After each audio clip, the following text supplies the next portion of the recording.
3 filets de 120 pieds, puis j'avais ceux-là, un de mes amis, Odilon-Langlois, que je faisais la pêche pour lui en même temps. Il y avait 3 filets, lui, ici. Ben, on faisait ici, puis en dernier, on faisait à bateau, le marin. Mais le remont, il y en a 6 de l'îlot coude. Il va être l'îlot coude parce que le printemps de Bonheur, le chauffon est là, l'îlot coude. Puis tout le temps dans le gros. Ah, il y en a du gros, là.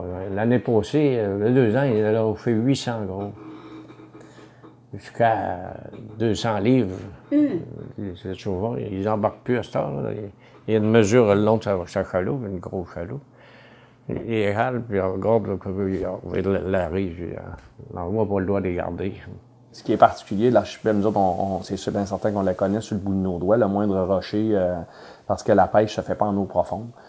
Souvent, elle va se faire dans des endroits où il y a 2-3 pieds d'eau, à la marée basse. Donc, c'est des endroits qui sont très dangereux si on ne le connaît pas, c'est certain. Il faut connaître le fleuve, cette partie-ci du fleuve, sur le bout de nos doigts, c'est certain. Puis la navigation est particulièrement difficile. À cause des gros courants, des déplacements, le vent, puis tout ça, c'est les roches qui font en sorte que c'est très, très, très dangereux. On est bien mieux équipé qu'autrefois, c'est bien certain. Mais c'est vraiment le même type de pêche, c'est vraiment la même chose, sauf que, comme on dit, on veut avoir moins de misère.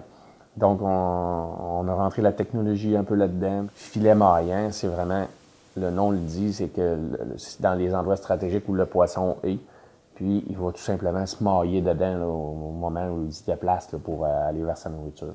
On va commencer, je vais aller installer mes filets un petit peu partout dans l'archipel.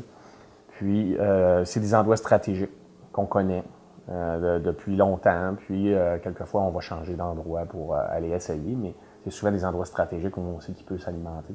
Les filets sont installés là, puis ils restent là. Le lendemain, on va les visiter. S'il y a du poisson dedans, ils vont rester là encore, jusqu'à temps qu'il n'y en ait plus. Puis, il y a des endroits où ils peuvent rester pendant 1 mois, 2 mois. Si un jour vous venez à la pêche et vous me voyez démancher un poisson, vous en reviendrez probablement pas là, de la façon dont on démanche ça. C'est vraiment, on regarde, on prend le temps de regarder par où il a passé, puis ça se démange très très rapidement. Sauf que quelqu'un qui connaît pas ça, je peux vous dire qu'il des fois il pourra passer beaucoup de temps à essayer de le démancher. Mais à cause de la dureté des écailles, tout ça, c'est sûr que les filets se brisent. Là, en moyenne, la durée de vie d'un filet, pour moi, c'est 2 à 3 ans. Le filet en lui-même, c'est fait à la machine, ça vient du Japon. Puis, ouais, c'est ça. Mais nous, on le monte. En fait, il y a 2 cordes. Il y a une corde de plomb dans le bas du filet. Puis, il y a une corde avec des petites bouées pour assurer que le filet soit bien étiré dans le fond de l'eau. Ça, c'est nous autres qui fait ça.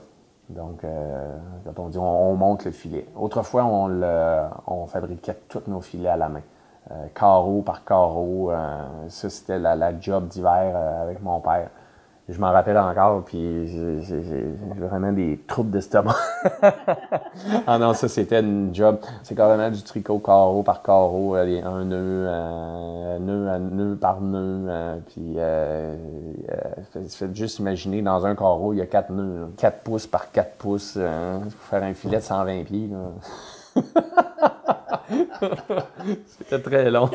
C'est sûr qu'avoir 0 esturgeon, oui, ça arrive. Mais souvent, on va en avoir acheté peut-être 10, 15, des trop petits ou des trop gros. Demain, ça va être meilleur. Faut pas s'arrêter à ça parce que sinon, on ne pêcherait jamais. De toute façon, si on en prenait tout le temps, si on était si bon que ça, on n'aurait plus. On l'aurait tout pêché. S'il n'y a pas de changement au niveau, je vous dirais, environnement, s'il n'y a pas de déversement, s'il n'y a pas de cataclysme, la pêche est assurée pour plusieurs dizaines d'années.